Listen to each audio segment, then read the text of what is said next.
வணக்கம் உறவுகளே, எப்படி நலமாக இருக்கிறீர்களா? மீண்டும் ஒரு காணொலியில் உங்களை சந்திப்பதை மற்ற மகிழ்ச்சி கொள்கின்றேன். புலர்ந்திருக்கின்ற பொழுது நல்ல பொழுதாக இருக்க வேண்டும் என்று எல்லோருக்கும் பொதுவான இறைவனை பிரார்த்தித்துக் கொண்டு இன்றைய காணொலிக்குள்ளே வரலாம் என்று நினைக்கின்றேன். இன்றைக்கும் பல பேசு பொருள்கள் இருக்கின்றன. அவைகள் தொடர்பாக பேச போகிறோம்.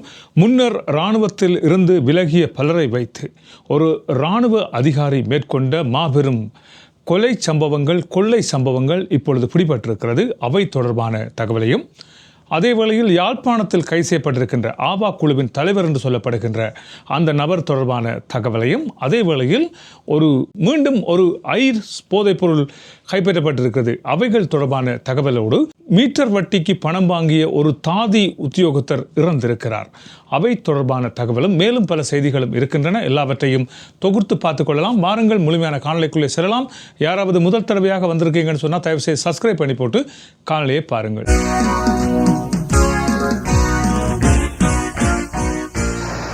சரி, இன்றைய காணொலிக்குள் வரலாம். நேற்று முன்தினம் ஆரம்பித்த மின்சார வெட்டு கனடாவில் நாங்கள் இருக்கின்ற கியூபெக் மாநிலத்தில் நான் இருக்கும் வடக்கு பகுதியிலே மின்சாரம் துண்டிக்கப்பட்டிருந்தது. கடந்த 24 மணித்தியாலங்கள் கடந்துதான் இப்பொழுது மின்சாரம் கிடைக்கப்பெற்றிருக்கிறது. மிகுந்த குளிர் காலம் ஆரம்பித்திருக்கின்ற இந்த காலகட்டத்திலே துண்டிக்கப்பட்ட இந்த மின்சாரம் காரணமாக, காலநிலையில் ஏற்பட்ட சீரின்மை காரணமாக, திடீரென பொழிந்த பனிப்பொழிவு காரணமாகவும், மரங்கள் முறிந்து விழுந்து மின்சாரம் பரவுகின்ற அந்த கம்பிகள் அறுந்ததன் காரணத்தினால் எமக்கான மின்சாரம் தடைப்பட்டிருந்தது. வீடுகளிலே குளிர்நிலை உயர்வடைந்திருந்தது. வீட்டில் இருந்த உணவுப் பொருட்கள் பழுதடைந்திருக்கின்றன. வர்த்தக நிலையங்கள் பூட்டப்பட்டிருந்தன. ஒரு சில இடங்களில் பாடசாலைகள் நிறுத்தப்பட்டிருந்தது. இன்று பாடசாலை மீண்டும் வழமைக்கு திரும்பி இருக்கிறது. மக்களது நடமாட்டங்களும் இப்பொழுது ஆரம்பித்திருக்கிறது. மின்சாரம் 24 மணித்தியாலங்கள் கடந்து மீண்டும் இரவு நேரம் வந்திருக்கிறது. இப்பொழுது வழமைக்கு திரும்பி இருக்கிறது. ஆனாலும் ஒரு சில பகுதிகளில் இதுவரைக்கும் மின்சாரம் வழங்கப்படவில்லை என்றும், புதிதாக ஒரு சில இடங்களில் இப்பொழுது மின்சாரம் நிறுத்தப்பட்டிருப்பதாகவும் தெரிவிக்கப்பட்டிருக்கிறது. மின் பணியாளர்கள் மின்னை மீளிணைப்பு செய்வதற்கு மிகுந்த சிரமப்பட்டு கொண்டிருக்கிறார்கள். ஏனென்று சொன்னால் வெளியாலே குளிராக இருக்கிறது. அது தவிர பனிப்பொழிவு ஆரம்பித்திருக்கிறது. அநேகமாக டிசம்பர் மாத ஆரம்பத்திலே ஆரம்பிக்கின்ற இந்த பனிப்பொழிவு திடீரென்று யாரும் எதிர்பார்க்காத வகையிலே நவம்பர் மாதத்தில் ஆரம்பித்ததுதான் இதற்கான பிரச்சனையாக இருக்கிறது. ஏனென்று சொன்னால் இலையுதிர் காலம் ஆரம்பித்திருக்கின்ற இந்த காலத்தில் இந்த மரங்கள் எல்லாம் இலைகளோடு நிற்கின்றன. இலைகள் உதிர்ந்ததன் பிற்பாடு பனிப்பொழிவு ஏற்படுமாக இருந்தால் அந்த பனி நேராக நிலத்தினை நோக்கி வந்துவிடும். இப்பொழுது இலைகளோடு மரங்கள் இருப்பதன் காரணத்தினால் மரத்திலே தங்கி நிற்கின்ற இந்த பனிகளின் காரணமாக அவை அதிக எடையை தாங்க முடியாமல் முறிந்து விழுவதன் காரணத்தினாலும் இவை இந்த மின்சாரங்கள் துண்டிக்கப்பட்டிருக்கின்றன. போக்குவரத்துகளும் ஒரு சில இடங்களில் தடைப்பட்டிருந்தன. ஆனால் இப்பொழுது எல்லாம் வழமைக்கு வந்திருக்கின்றன.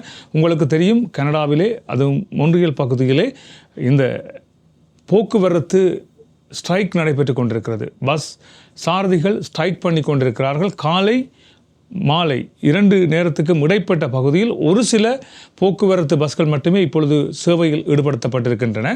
அதுவும் நிறைந்து வழிகிறது. மெட்ரோக்கள் கூட அவ்வாறு தான் வேலை செய்த வண்ணம் இருக்கின்றன. இந்த காலநிலை மாற்றத்தால் பல்வேறுபட்ட அசௌகரியங்களை மக்கள் சந்தித்திருக்கிறார்கள் என்று எண்ண தோன்றுகின்றது. அது மாத்திரமல்லாமல் இந்த விண்டர் டயர் மாற்றுகின்ற செயற்பாடும் இப்பொழுது பாதிக்கப்பட்டிருக்கிறார். நேற்றைய தினம் மின்சாரம் இல்லாத காரணத்தினாலும் கூட பல்வேறுபட்ட இந்த டயர் மாற்றுகின்ற இடங்கள் நிறைந்து வழிந்ததை எங்களால் காணக்கூடிய மாதிரியாக இருந்தது. எப்பொழுதும் நாங்கள் டிசம்பர் மாதத்துக்கு முன்னர் தான் எங்களது காரினுடைய டயர்களை மாற்றிக்கொள்வது வழமை. ஆனால் திடீரென்று பெய்த இந்த பனிப்பொழிவு காரணமாக இப்பொழுது நமது இந்த விண்டர் டயர்களை மிக விரைவாக மாற்ற வேண்டிய ஒரு தேவை இப்பொழுது ஏற்பட்டிருக்கிறது. சரி உறவுகளே, அது கனடாவில் நாங்கள் பதிக்கின்ற பகுதிகளில் இடம்பெற்ற ஒரு சில அனர்த்தங்கள் தொடர்பாக உங்களோடு பகிர்ந்து கொண்டேன். சரி, இப்பொழுது விடயங்களுக்கு வரலாம். போதைப் பொருட்கள் எவ்வளவுதான் தடுத்தாலும், எவ்வளவுதான் அவற்றுக்கான தடைகளை போட்டு வந்தாலும், இந்த போதைப் பொருள் கடத்துவது என்பது நிறுத்திய பாடாக இல்லை. அப்படித்தான் நீண்ட காலம் கடலிலே தரித்து மீன்பிடியிலே ஈடுபடுகின்ற படகுகள் மூலமாக போதைப் பொருட்கள் கடத்தப்படுகின்றன என்று போலீசாருக்கு கிடைத்த தகவலின் அடிப்படையில் மேற்கு மாகாண போலீசாரால் மேற்கொள்ளப்பட்ட திடீர் சோதனையின் போது கிருந்து என்று சொல்லப்படுகின்ற அந்த இடத்தில் பல்வேறுபட்ட போதைப் பொருட்கள் கைப்பற்றப்பட்டிருக்கின்றன. 345 கிலோகிராம் எடை கொண்ட ஐஸ் போதைப் பொருள் கைப்பற்றப்பட்டிருக்கிறது. பெரிய படகு, அதாவது உங்கள் எல்லோருக்குமே தெரியும், நாங்கள் ரோலர் என்று சொல்வோம், அந்த நீண்ட நாள் கடலிலே தங்கி நின்று மீன்பிடியில் ஈடுபட்டு வருகின்ற பெரிய கப்பல்கள். இந்த கப்பல்களில் இருந்து சிறிய படகுகள் மூலம் கரைக்கு கொண்டு வரப்பட்ட இந்த ஐஸ் போதைப்பொருள் தான் இப்பொழுது கைப்பற்றப்பட்டிருக்கிறது. இந்த ஐஸ் போதைப்பொருள் மற்றும் கஞ்சா போன்ற போதைப் பொருட்களுக்கு இப்பொழுது ஸ்ரீலங்காவிலே தட்டுப்பாடு ஏற்படுவதாக தெரிவிக்கப்பட்டிருக்கிறது. போலீசாரும் குற்றத்தடுப்பு பிரிவினரும் மேற்கொண்டு வருகின்ற இந்த போதை அழிப்பு தொடர்பாக பல்வேறுபட்ட போதைப் பொருட்கள் இப்பொழுது போலீசாரிடம் பிடிபட்டிருக்கின்றன. அவற்றின் அடிப்படையில் இப்பொழுது இந்த போதைப் பொருளுக்கு தட்டுப்பாடு ஏற்பட்டிருப்பதன் காரணமாக ஒரு சிறு தொகை கொண்டு வந்தால் கூட பெரிய பணம் ஈட்டிக்கொள்ளலாம் என்கின்ற அடிப்படையில் இவ்வளவு காலமும் கடலிலே தரித்து நின்றதாக சொல்லப்படுகின்ற அந்த கப்பலிலிருந்து 19 சாக்குகளிலே நிரப்பப்பட்டு அவை கயிற்றுகளிலே பிணைக்கப்பட்டு அடையாளமிடப்பட்டு கடலிலே வீசப்பட்டிருக்கின்றன. சிறிய படகிலிருந்து செல்பவர்கள் அவற்றை எடுத்து கரைக்கு கொண்டு வருவதுதான் இவர்களது வேலையாக இருந்திருக்கிறது. இவற்றோடு சம்பந்தப்பட்டார்கள் என்று சொல்லப்படுகின்ற மொத்தமாக 8 நபர்கள் கைது செய்யப்பட்டிருக்கிறார்கள். 7 நபர்கள் இந்த கடற்கரை பகுதியிலே வைத்து போலீசாரால் கைது செய்யப்பட்டிருக்கிறார்கள்.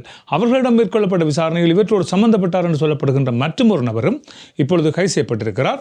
இதற்கு பயன்படுத்தியதாக சொல்லப்படுகின்ற 6 வாகனங்கள் இப்பொழுது போலீஸ் வசம் சிக்கி இருக்கின்றன. எவ்வளவுதான் என்னதான் தடைகளை போட்டாலும் போதைப்பொருள் கடத்துபவர்கள் கடத்தி கொண்டேதான் இருக்கிறார்கள். கடல் மார்க்கமாக இந்த போதைப் பொருட்கள் அண்மைய நாட்களாக கடத்தப்பட்டு வந்திருக்கின்றன என்று அங்கே வசித்து வருகின்ற ஒருவர் போலீசாருக்கு தெரிவித்திருக்கிறார். இதன் அடிப்படையில் தான் இவை கைப்பற்றப்பட்டிருப்பதாக தெரிவிக்கப்பட்டிருக்கிறது. இவர்கள் தொடர்ந்து இவர்களிடம் விசாரணைகள் மேற்கொள்ளப்பட்டு வருகின்றன. இவர்கள் எதிர்வருகின்ற நாட்களிலே நீதிமன்றத்திலே முற்படுத்துவதற்குரிய நடவடிக்கைகளும் போலீசாரால் மேற்கொள்ளப்பட்டிருப்பதாக தெரிவிக்கப்பட்டிருக்கிறது. சரி, அடுத்த விடயத்துக்கு வருவோம். அடுத்த விடயம் என்னவென்று சொன்னால், எனக்கு ஒரு காணொளி ஒன்று கிடைக்கப்பட்டிருக்கிறது. அந்த காணொளியை பார்த்து நான் அதிர்ந்து போய்விட்டேன். எப்படி இருக்கிறது என்று சொன்னால், அந்த காணொளிகளை நான் பகிரவில்லை. ஏனென்று சொன்னால் அதிலே அவர்களது உரிமம் இருக்கிறது. வேறொருவர் அதை எடுத்து அந்த காணொளியை சமூக வலைத்தளத்திலே பரப்பியிருக்கிறார். அதை ஒருவர் எனக்கு அனுப்பியிருக்கிறார். அது அவருக்குரிய ஒரு காணொளியாக இருப்பதன் காரணத்தினால் அவற்றை பகிரவில்லை. நாங்கள் சாதாரணமாக இந்த கடைகளில் சாப்பாட்டு பார்சல் வாங்குவோம். சாப்பாட்டு பார்சல் வாங்குகிற வேளையில் நாங்கள் எங்களுக்கு தேவையான சில மாமிச வகைகளையும் வாங்கிக் கொள்வோம். குறிப்பாக சொல்லப்போனால் ஒரு ரொட்டி வாங்குகின்றோம் என்றால் அவற்றோடு நாங்கள் இலங்கையில் இருக்கின்ற மிகவும் பிரபலமான உணவு என்று சொல்லப்படுகின்ற ரோஸ்ட் என்று சொல்வார்கள், இறைச்சியினது பெரிய துண்டு, அதை நாங்கள் வாங்குவோம். அவ்வாறு சாப்பாடு கொண்டு வருகின்ற பாணியில் கடத்தப்பட்ட போதைப் பொருள் இப்பொழுது பிடிபட்டிருக்கிறது. எப்படி என்றால், அந்த ரோஸ் என்று சொல்லப்படுகின்ற இறைச்சி மிக பக்குவமாக வெட்டப்பட்டு அவற்றின் உள்ளே பொதி செய்யப்பட்ட போதைப் பொருள் உட்புகுத்தப்பட்டு மிகவும் சூட்சுமமான முறையிலே அது கடத்தப்பட்டிருக்கிறது. யாருக்கும் சந்தேகம் பெறாது. யாரும் அந்த இறைச்சியை வெட்டி பார்க்க மாட்டார்கள். எப்படியெல்லாம் சிந்திக்கிறார்கள் பாருங்கள். ஆனால் போலீசாருக்கு கிடைத்திருக்கின்ற ஒரு இரகசிய தகவலின் அடிப்படையிலே அந்த இறைச்சியை கைப்பற்றிய போலீசார் அவர் ஒருவர் சர்வசாதாரணமாக ஒரு பேக்கிலே சாப்பாடு கொண்டு போவது போன்று அவற்றை கொண்டு சென்று இன்னொரு இடத்துக்கு விநியோகிக்கின்றார் போல் இருக்கிறது. அப்படி வந்த அந்த பொருள் இப்பொழுது கைப்பற்றப்பட்டு அந்த போலீசார் அவற்றை வெட்டி அவற்றுள் பார்க்கின்ற வேளையில் உள்ளுக்குள் பொதி செய்யப்பட்ட நிலையிலே போதைப் பொருள் இருந்திருக்கிறது. எப்படியெல்லாம் கடத்துகிறார்கள். உணவு வேண்டுவதற்கு இப்பொழுது இலங்கையில் பயமாக இருக்கிறது போல் இருக்கிறது. சாதாரணமாக நாங்கள் ஒரு கடையில் சென்று ஒரு உணவு தாருங்கள் என்று எதை நாங்கள் செக் பண்ணி பார்ப்பதில்லை தானே. சாதாரணமாக உணவை வாங்கி விடுவோம். அவர்கள் சாப்பாட்டு பார்சலுக்குள்ளே உள்ளுக்குள் என்னத்தை வைத்து தருகிறார்கள் என்று எவருக்குமே தெரியாது. அதனை வாங்கி வருகின்ற வேளையில் இடைநடுவில் எங்களை விரட்டி யாரும் அதை கைப்பற்றி கொண்டு போனால் அல்லது இடையிலே போலீசார் மறித்து எங்களை சோதனையிட்டால் அதிலே அகப்பட போவது நாமக்கத்தான் இருக்க போகிறோம். எனவே மக்கள் தயவு செய்து கவனமாக இருந்து கொள்ளுங்கள். நீங்கள் பொது போக்குவரத்தில் பயணம் செய்கின்ற வேளையில் உங்களது கைப்பைகள், உங்களுக்கு அருகே அமர்ந்திருப்பவர், உங்களோடு கூட பயணிப்பவரை சற்று கவனியுங்கள். ஏனென்று சொன்னால் ஒரு சிறு சிறு பொட்டலங்கள் இப்பொழுது எத்தனையோ ரூபாய் பெறுமதிக்கு விற்கப்படுகின்றன. இலேசாக உங்கள் பொக்கெட்டில் அவற்றை போட்டுவிட்டால் நீங்கள் தான் கடத்தல்காரராக இருப்பீர்கள். போலீசார் இப்பொழுது வாகனங்களையும் இடைமறித்து தேடுதல்களை மேற்கொள்கிறார்கள். நேற்று முன்தினம் மட்டும் எத்தனையோ 1000 பேர் இந்த சோதனைக்கு உட்படுத்தப்பட்டிருக்கிறார்கள். இவர்களில் மிக மிக குற்றவாளிகள் என்று கருதப்படுகின்ற ஒரு சிலர் கைது செய்யப்பட்டிருக்கிறார்கள். அதே வேளையில் குடித்துவிட்டு வாகனம் ஓடிய 37 பேர் போலீசாரால் கைது செய்யப்பட்டிருக்கிறார்கள். மிக மிக மது போதையிலே இவர்கள் இருந்திருக்கிறார்கள். இப்பொழுது போலீசார் திடீரென சோதனைகளை மேற்கொள்கிறார்கள். எனவே நீங்கள் வாகனங்களில் பயணிப்பவராக இருந்தால், பொது போக்குவரத்தை இருப்பவர்களாக இருந்தால் கொஞ்சம் அவதானமாக இருந்து கொள்ளுங்கள்.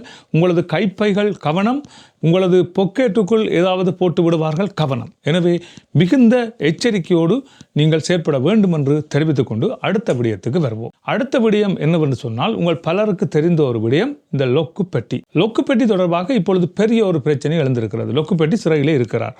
அப்படி இருக்கின்ற சமயத்திலே எவ்வாறு இராணுவத்தினரை வைத்து பெரும் குற்றச்செயல்களில் அவர் ஈடுபடுகின்றார் என்கின்ற தகவல் இப்பொழுது பெரும் அதிர்ச்சியை ஏற்படுத்தி இருக்கிறது. மாக்கந்தூர மதுஷ், இந்த பேரை நீங்கள் கேள்விப்பட்டிருப்பீர்கள். இந்த மாக்கந்தூர மதுஷுக்கு பிற்பாடு அவரது செயற்பாடுகளை முன்னெடுத்தவர் தான் இந்த லொக்குப்பெட்டி. லொக்குப்பெட்டியால் இயக்கப்பட்டதாக சொல்லப்படுகின்ற ஒரு நபர், அதாவது உங்கள் பலருக்கு தெரிந்திருக்கும், கடந்த கிழமை கைது செய்யப்பட்டிருக்கின்ற ஒரு இராணுவ அதிகாரி, ஆமி அசித்த என்று சொல்லப்படுகின்ற ஒரு நபர். இராணுவத்திலே இருந்து அவர் பயிற்சிகளை பெற்று இராணுவ அதிகாரியாக இருந்து அதிலிருந்து விலகி இருந்திருக்கிறார். இவர் இந்த பாதாள உலக குழுக்களோடு சம்பந்தத்தை வைத்துக்கொண்டு ஒரு 15 இராணுவத்தில் இருந்து ஓய்வு பெற்ற முன்னாள் இராணுவ அதிகாரிகள், அதே வேளையில் இராணுவத்திலிருந்து தப்பியோடியவர்கள், இவர்களை எல்லாம் ஒருங்கிணைத்து இந்த லொக்குப்பெட்டியால் வழங்கப்படுகின்ற காரியங்களை எடுத்துக்கொண்டு அவற்றை நடைமுறைப்படுத்தி இருக்கிறார்கள் இந்த 15 ஆசாமிகளும், முன்னாள் இராணுவ அதிகாரிகள். இப்பொழுது இவர்கள் எப்படி பிடிபட்டிருக்கிறார்கள் என்று சொன்னால், அண்மையிலே ஒரு கப்ராலை ஒருவரது கணக்கு இலக்கம் சோதனைக்கு உட்படுத்தப்பட்டது. கப்ராலையின் கணக்கிலக்கம் சோதனைக்கு உட்படுத்தப்படையில் எத்தனையோ கோடி ரூபாய் அவரது வங்கி கணக்கிலே இருந்திருக்கின்றன. எனவே அவரை கைது செய்த லஞ்ச ஊழல் ஆணைக்குழுவினர் விசாரணைகளை மேற்கொண்ட வேளையில் தான் திடுக்கிடும் தகவல் அந்த கப்ராலையால் தெரிவிக்கப்பட்டிருக்கிறது. இவை யாவும் எனது பணம் அல்ல, இவை யாவும் லொக்குப்பெட்டி என்று சொல்லப்படுகின்ற நபரது பணமாக இருந்திருக்கின்றன. எனவே கப்ராலையை வைத்துக் கொண்டு யாருக்கும் சந்தேகம் வராத வகையிலே இந்த கணக்குகள் யாவும் இவருக்கு மாற்றப்பட்டிருக்கின்றன என்று தெரிவிக்கப்பட்டிருக்கிறது. இவற்றின் அடிப்படையில் விசாரணைகளை மேற்கொண்ட வேளையில் தான் இந்த ஆமி அசித்த பிடிபட்டிருக்கிறார். ஆமி அசித்த பிடிபட்ட வேளையில் இவரிடம் மேற்கொள்ளப்பட்ட விசாரணையில் தான் இவர்கள் இராணுவம் போல நடந்து கொண்டு பல்வேறுபட்ட சம்பவங்களை தெற்கு பகுதியிலே மேற்கொண்டிருக்கிறார்கள் என்கிற திடுக்கிடும் தகவல் இப்பொழுது வெளிவந்திருக்கிறது. இவர்களால் கைகாட்டப்படுகின்ற நபர்கள் கொலை செய்யப்படுவார்கள் என்றும், முன்னால் இராணுவ புலனாய்வு அதிகாரியாக இருந்த ஒரு நபரை இவர்கள் துரத்தி சென்று கொலை செய்திருக்கிறார்கள் என்கின்ற திடுக்கிடும் தகவலும் இப்பொழுது வெளிவந்திருக்கிறது. பாருங்கள், முன்னாள் இராணுவத்திலிருந்து விலகியவர்களை வைத்துக்கொண்டு எவ்வாறான செயற்பாடுகள் இப்பொழுது மேற்கொள்ளப்பட்டிருக்கின்றன என்பது இப்பொழுது தெரிய வந்திருக்கிறது. இது இப்படியாக இருக்கின்ற இந்த வேளையிலே யாழ்ப்பாணத்தை படைத்த ஆவா குழு உங்கள் பலருக்கு தெரிந்திருக்கும். அங்கு இடம்பெறுகின்ற பல்வேறு சம்பவங்களின் பின்னணியில் இந்த ஆவா குழு இருக்கிறது. ஆவா குழு தான் இத்தனை செயற்பாடுகளை மேற்கொண்டு வருகிறது. கொள்ளைகளை மேற்கொள்கிறது, கொலைகளை மேற்கொள்கிறது, ஆக்களை விரட்டி கப்பம் பெறுகிறது, அடிதடிகளில் ஈடுபடுகிறது என்று பல்வேறுபட்ட சம்பவங்கள் இவர்களின் பின்னணியிலே பேசப்பட்டு வந்தது. இந்த ஆவா குழு என்றால் யாழ்ப்பாண மக்கள் மத்தியிலே ஒரு அச்ச நிலை காணப்பட்டிருந்தது. இவர்கள் வேறு யாருமல்ல, எங்கள் யாழ்ப்பாணத்தைச் சேர்ந்த யாழ்ப்பாண இளைஞர்கள் ஒரு சிலர் ஒருங்கிணைந்து செய்து வருகின்ற காவாலி மற்றும் அடாவடி செயற்பாடுகள். இவற்றில் ஒருவர் தலைமை தாங்கியிருக்கிறார். அவர்தான் இப்பொழுது கைது செய்யப்பட்டிருக்கிறார். வினோத் என்று சொல்லப்படுகின்ற இந்த ஆவா குழுவினுடைய நபர். இவரிடமிருந்து 2 கிராம் 400 மில்லிகிராம் போதைப் பொருள் கைப்பற்றப்பட்டிருக்கிறது. எனவே இவர் போதைப் பொருளின் அடிப்படையில் கைது செய்யப்பட்ட வேளையில் தான் இவர் ஆவா குழுவின் தலைவர் என்கின்ற விடயமும் இப்பொழுது போலீசாருக்கு தெரிய வந்திருக்கிறது. அவற்றின் அடிப்படையிலும் இனி விசாரணைகள் மேற்கொள்ளப்பட வேண்டும் என்பதாக தெரிவிக்கப்படுகின்ற அதே வேளையில் இவரது நண்பர் என்று சொல்லப்படுகின்ற மற்றொரு நபரும் இப்பொழுது பிடிபட்டிருக்கிறார். அவரிடமிருந்து ஒரு கைக்குண்டு மற்றும் வாள் என்பன மீட்கப்பட்டிருக்கின்றன. கைக்குண்டு எவ்வாறு இவர்களுக்கு கிடைத்தது என்பது தொடர்பாக இப்பொழுது போலீசார் விசாரணைகளை மேற்கொண்டு வருகிறார்கள். சர்வசாதாரணமாக வந்து மக்கள் வீடுகளில் புகுந்து தாக்குதல் மேற்கொள்வது இவர்களது வேலையாக இருந்து வருகிறது. அது தவிர இரவு நேரங்களில் ஆட்கள் இல்லாத வீடுகளுக்குள் புகுந்து அங்கே கொள்ளையில் ஈடுபடுவது, மக்களை விரட்டி கப்பம் பெறுவது, வீதியால் சென்று வருபவர்களோடு வம்பளப்பது போன்ற யாழ்ப்பாண காவாலிகள் இப்பொழுது கைது செய்யப்பட்டு வருகிறார்கள். இவர்களிடம் துப்பாக்கிகள் இருக்கின்றன, கைக்குண்டுகள் இருக்கின்றன என்று தெரிவிக்கப்பட்டிருந்தாலும் கூட இப்பொழுது பிடிபட்டிருக்கின்ற இந்த நபரிடமிருந்து கைக்குண்டு ஒன்று இவர்களிடமிருந்து மீட்கப்பட்டிருக்கிறது. இப்பொழுது போலீசார் விசாரணைகளை மேற்கொண்டு வருகிறார்கள். இவர்களோடு யார் யார் தொடர்பட்டிருக்கிறார்கள் என்கின்ற தகவலும் இனி பெறப்படும் என்பதாகவே அறியப்பட்டிருக்கிறது. பார்ப்போம், யாழ்ப்பாணத்தில் இருக்கின்ற காவாலிகள் கூண்டோடு கைது செய்யப்பட வேண்டும் என்பதே பலரது கருத்தாக இருக்கிறது. இது இப்படியாக இருக்கின்ற சந்தர்ப்பத்தில் கம்பஹா மாவட்டத்திலே 23 வயது மதிக்கத்தக்க ஒரு தாதியொருவர் தற்கொலை செய்திருக்கிறார். இவரது தற்கொலையின் பின்னர் திடுக்கிடும் பல சம்பவங்கள் வெளிவந்திருக்கின்றன. இந்த தாதி என்ன செய்திருக்கிறார் என்றால், தனது நண்பி ஒருவருக்கு ஒரு அவசர தேவையாக 10,000 ரூபாய் பணத்தினை ஆன்லைன் மூலமாக மீட்டர் வட்டிக்கு பெற்றிருக்கிறார். ஆன்லைன் மூலம் எதுவும் செய்யாதீர்கள், ஆன்லைன் மூலம்தான் இப்பொழுது இந்த மீட்டர் வட்டி வியாபாரம் நடைபெற்று கொண்டு இருக்கிறது என்று பலருக்கு தெரிவித்தாலும் அவர்கள் கேட்பதாக இல்லை. இவ்வாறாக ஒரு சம்பவம் தான் இப்பொழுது கம்பஹாவில் நடந்திருக்கிறது. அந்த தாதி 10,000 ரூபாய் பெற்று தனது நண்பிக்கு கொடுத்திருக்கிறார். அந்த நண்பி அந்த பணத்தை திருப்பி கொடுக்கவில்லை. பல்வேறுபட்ட வேளைகளில் அவற்றை கேட்டிருக்கிறார்.